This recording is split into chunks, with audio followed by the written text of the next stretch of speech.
All right. This seems to be a natural segue into what was decided in federal court in both Tennessee and Virginia several days ago concerning NIL.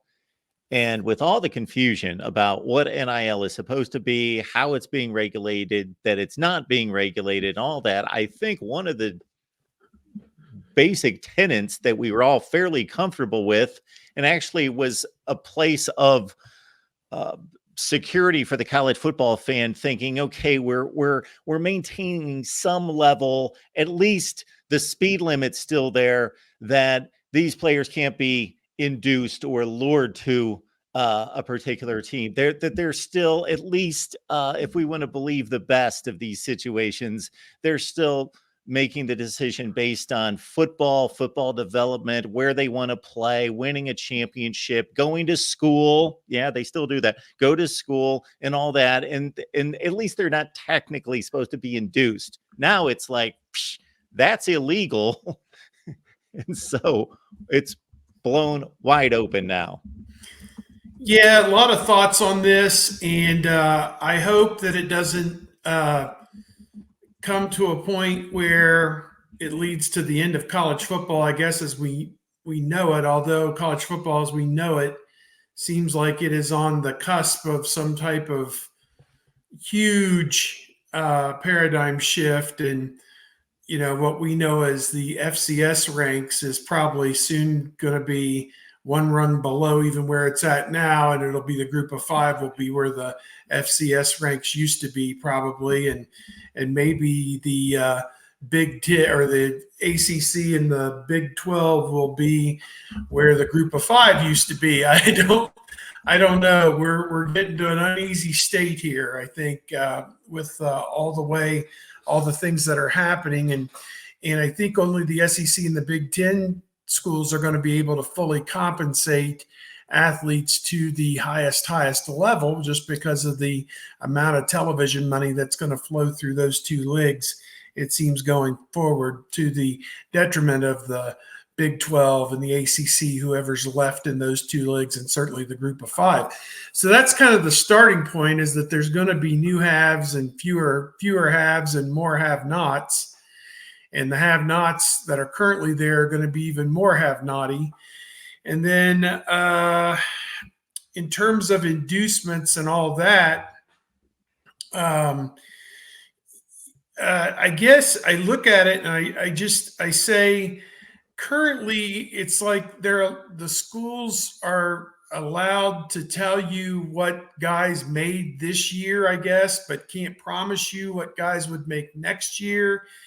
And the collective supposedly aren't supposed to contact guys until they're enrolled in school, supposedly.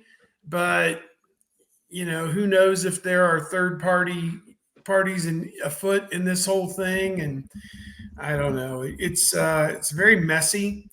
And the thing I come back to is that Tennessee is a voluntary member of the NCAA and agreed to abide by their regulations, although parties have brought legal matters into the courts to say that the regulations violate the antitrust provisions. So it's a total mess right now.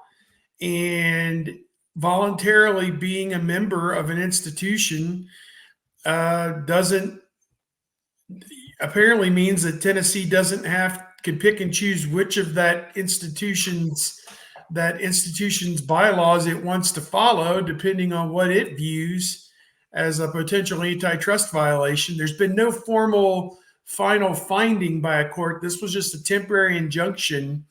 And so it's kind of real Wild West right now until this case is heard on its merits at whatever time that'll be. So that's my understanding of it, that we are in a kind of a real, even more in a state of limbo than we've ever been in terms of what's legal and what's not.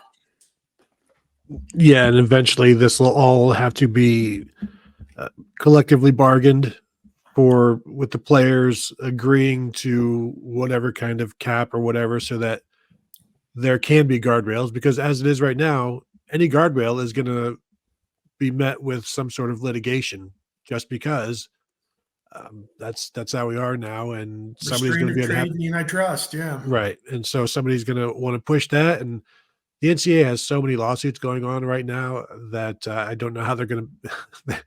They're never going to be able to punish Michigan because they're too busy being punished themselves, and but it's a lot for them to deal with, and so that's why I think eventually Big Ten and the SEC are moving towards breaking away, and if they take some people with them and create their own rules, and there will be some collective bargaining. Now that eventually leads to the what happens when the players strike. It's like, well, I guess you just go watch the Group of Five that year.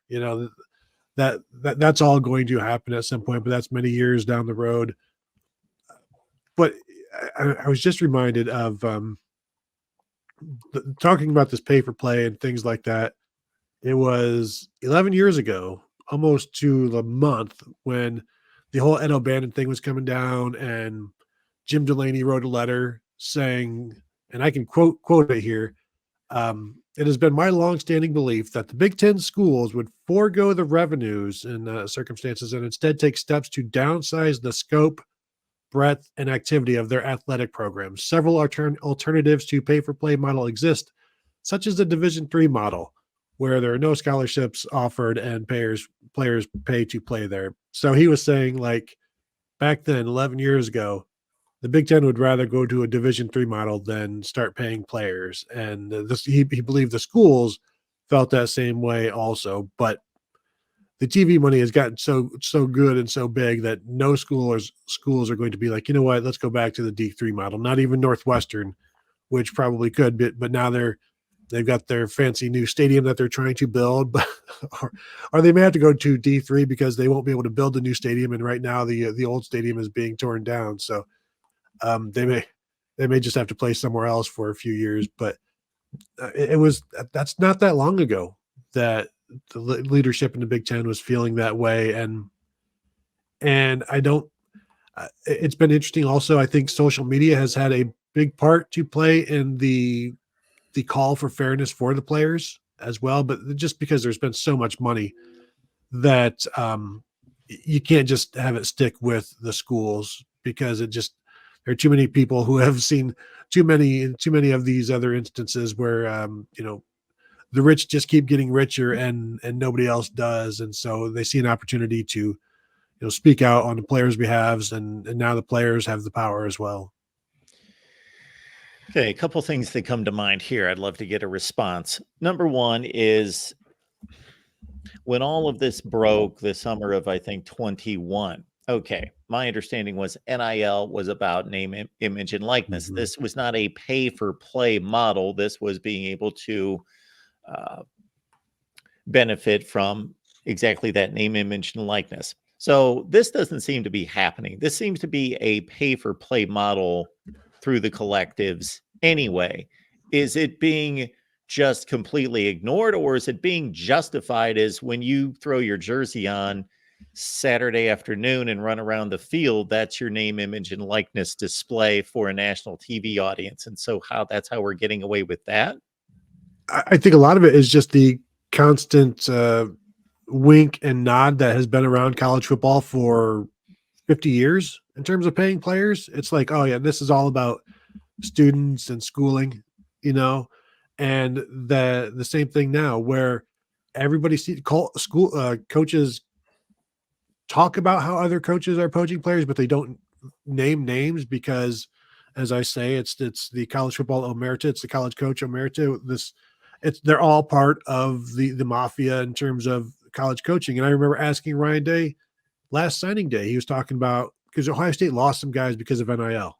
They lost some 5-star defensive ends. And I said, you're talking about this, but if you're not going to name names, then why do you keep talking? He's like, well, it's just not a time.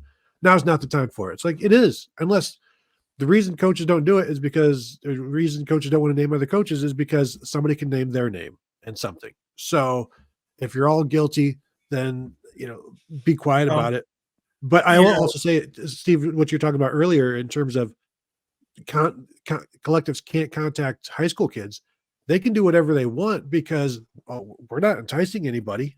We're just saying, hey, we like your name, image. We'd like to, be able to utilize your name, image, and likeness. And you see now, like Chris Henry Jr. transferring from Cincinnati Withrow out to California, because in California, high school kids can make NIL. I'm not saying that's why he did it, but that's why some people are going to be transferring to California, because you can make NIL in high school there and you can't in Ohio. And nobody's stopping Tennessee's collective from saying, hey, we'd like Chris Henry Jr. to represent our brand at something, but we're not beholden to Tennessee. We're a separate entity. And so it's just a whole bunch of winking and pretending, which, as I said, has been around college football for a long, long time, but it's just a different brand. I mean, in basketball as well, nobody is more crooked than John Wooden in terms of letting a right-hand man pay for championships, but he is still, the greatest of all time. That's bullcrap. Yeah, you make a good point on the coaches. They don't want to be linked with turning anybody in because they don't want to be ostracized by the coaching community for being a snitch.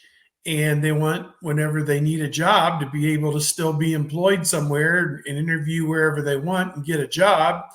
Perfect example of this is Bruce Pearl. He was an assistant at Iowa with Dr. Tom Davis a million years ago.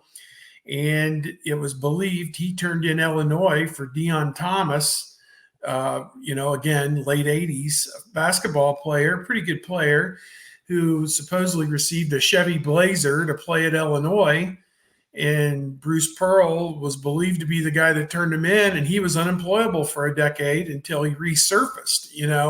It took a generation of coaches to go out of the game for him to get back into it. So, he paid the price for being the whistleblower, and he's the poster child for why I don't turn anybody in. So, it is what it is. And I don't know. I think we're all ready for whatever the new paradigm is. We're ready for it to take hold and ready for there to be some bleeping stability in the sport. I mean, they haven't even had the first 12-team playoff, and the dumbasses already want to make it 14. It's like, God, you're driving me up a wall here. And they did come up with the 5-7 format, which we debated, I think, last week a little bit when that came out. And I guess for now, that's the best way to look at it, is they're going to have that kind of as the bedrock of how it's going to be structured.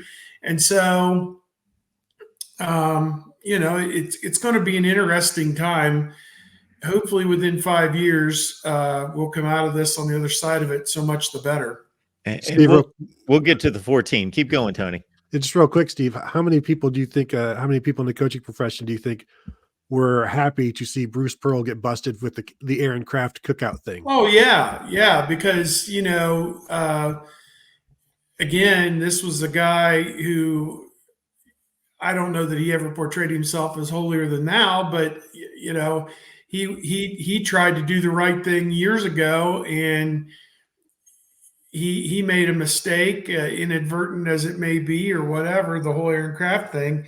And so, whatever it is, hey, in basketball and football recruiting, if you ain't cheating, you ain't trying. So there you go. That's my experience, 30-some years at this. If you ain't cheating, you ain't trying. Okay, here's a bit of a model for you that's never going to fly, but I just like to throw it out there because I think most people watching are going to be okay with some semblance of thinking these players go to school, take classes, pass tests, they do all the things that a student does. Okay, they're making $1 million. Fine. But they are still, it just seems like we're headed toward a place where they just go to practice, throw on a jersey on Saturdays, and they are just an employee of the university as a football player. Like Jefferson at Ridgemont High, they just fly them in for the games. So there you go. Now, obviously, there is only a small percentage that can go to the NFL. And then there's a fairly large percentage that think they can go to the NFL, but they're fooling themselves, so they're going to approach it like that, and maybe this is going to come to the detriment of that level of player, because 5-10 years later they're going to take their check for $125,000 every year and waste it and never make the NFL and be screwed 5 years later. But we'll see what the the casualties are of this type of model. But my thought is, you take away the NFL mandate that was worked out between college and the NFL, that a player has to be of a certain age to play in the NFL, or of course having gone through 2 years of college football, and you take that away and you make it a completely free society. You can go at 17, 18 years old, try out for the NFL if that's what you want. But if you're going to sign up to play in college football, I won't call it the NCAA anymore. Yes, you're going to earn this money. You're going to be paid a salary or whatever level of collective that you can get based on, what kind of deal you can strike in addition to that. But you're going to go to class, because that's part of the deal of you being part of this university, is you're going to go to class. You're going to have to, have a major that's legitimate and all those other things. And I know I'm a little bit in fairyland with this, but this would make me feel better about the sport going forward. I don't care how much people make. I think a lot of people are offended by the same people that wanted these players to be compensated a couple of years ago, because they're generating all this money. Why don't they get paid? And now they see and hear the dollar figures and they're all offended by it. But the concept is the same. So we all tend to seem to get, or many, offended by people that make more money than us. Suddenly it's a bad thing because they're making so much money. But the concept is the same. So I have no issue with whatever they can make, as long as the taxpayer's not, footing the bill. I'm good with it. If it's being created privately, they can make whatever they want. I just want to know that they are legitimate college students, and there's going to be an exception here and there, but that's fine. That there is an effort to keep that model in place. Yeah, I think when you go to an NFL game, every player on the field makes more money than you do. When you go to a college football game, I don't think you really want to experience that. And I think that it's somewhat of a misguided notion, I suppose. I mean, why should you care what somebody else's worth is, or their business, or whatever they're able to generate? I mean, certainly I was at the Iowa women's basketball game, and I guarantee you Caitlin Clark makes more money this year than I do. So that, she's on a national State Farm commercial, for goodness sake. So, there's an example. But I don't know. It's, as we say, the commercialization of the whole thing, I think, is going to be a turnoff for some people. I think from top down and side to side, college athletics is going to have a day of reckoning. And, the days of Ohio State having 36 sports may be dwindling, just because from a business standpoint, does it make sense to foot the bill for so many sports that, one, aren't televised, two, nobody attends, and three, don't bring in any revenue, and four, athletics should be like the front door to the institution. A fencing match in front of 14 people isn't exactly a front door. And I use that just as an example. I mean, it's just something that they continue to promote because they always have. And that's just one example. I'm not saying that that's a frivolous program. I'm just saying that at some point, there's going to probably need to be some reassessment and realignment of those revenues, and to more in line with, again, these kids are putting on the show. They need to be compensated. And yet there was a case in Oregon already where some women's athletes are suing because their NIL doesn't begin to look like what their men's counterparts look like. So they're saying Title IX, and like, where does it end? I mean, what are the rules? I mean, what is allowable? And, can men make more than women in this footprint? I don't know. Here's by that right, every Big Ten basketball player should be suing because Caitlin Clark makes more money than them, right? I do think it's interesting that we're getting to the point where college sports, football is making too much money, so we can no longer have fencing. We're going to have to get rid of baseball because there's too much money in football, and you've got to pay everybody. And college has always had athletics long before there was any money in it. And I don't know why you need to, that should be part of the college experience. But as we know, like the college experience is being devalued.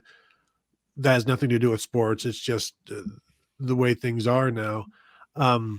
But it feels like Ohio State is going to try their best to keep all 36. But I'm with you, Steve. Like a new guy coming in, new president, new AD, they're going to look at it and be like, yeah, that was a nice time. It was a nice thought. This is a different time. This is a different era.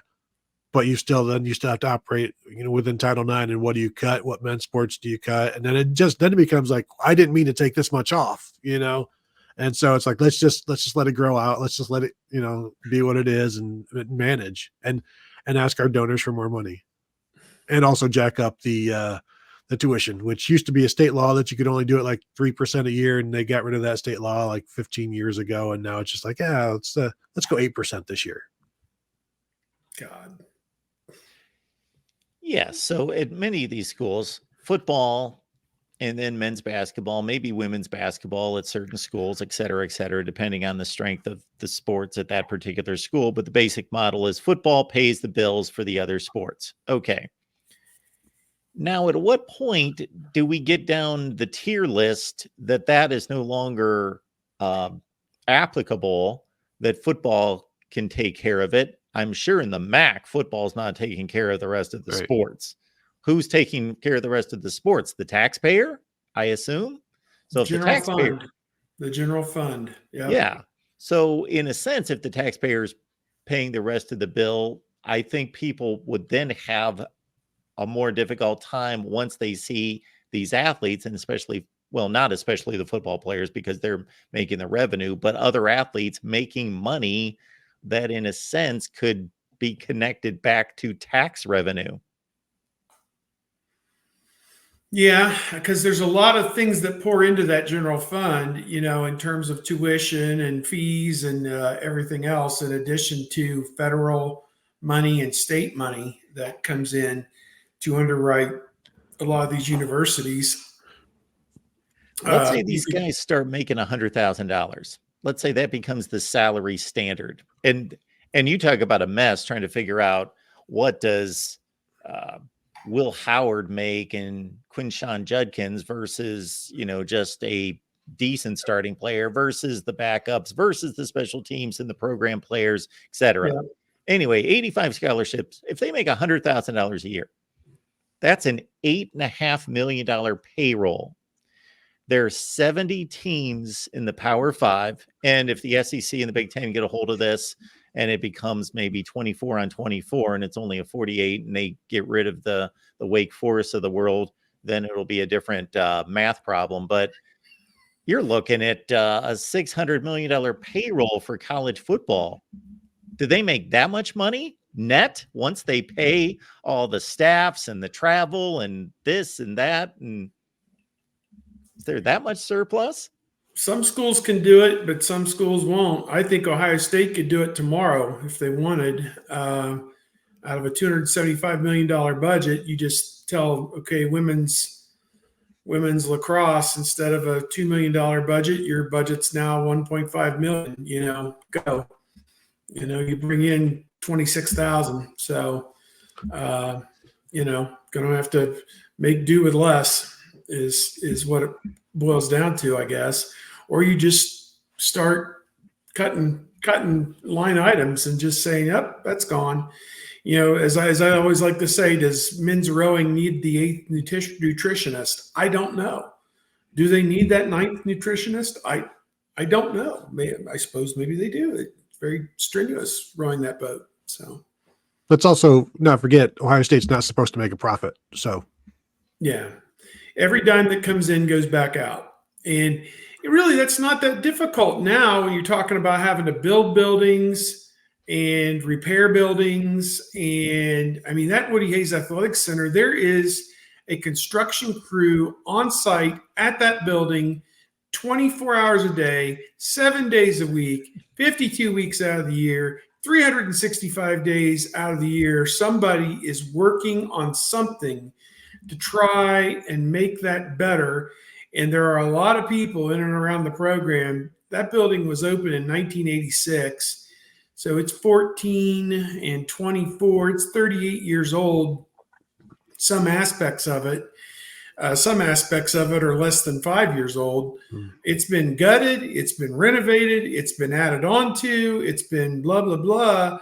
They're like, hey, for us to be matching up with the new state-of-the-art facility at, I don't even know who's got the best and the brightest now, Clemson, Georgia, whoever, we need to tear this thing down and start over, is what people are saying. I'm like, GTFOH. It's like, come on. What do you really need? I mean, to me, it still seems like it's the state of the art. So, but maybe it's not. I don't know. There are plans to expand because it is a huge footprint that they have. They can get rid of a couple of their practice fields, but that place is kind of like the Winchester Mansion. And if you don't know what that is, go ahead and Google it, and you'll see it's just the constant construction going on, and a lot of you wouldn't think it could keep expanding, but there's a lot of room over there, even though it continues to get smaller and smaller with all of the buildings going in over at that area. But they've got 5 full practice fields. You can get rid of a couple of those and put one of those on indoors, and you got to keep up with the Joneses. And I know there are plans, but I think the pandemic kind of slowed a lot of those plans down, or else this probably would already have it by now, honestly.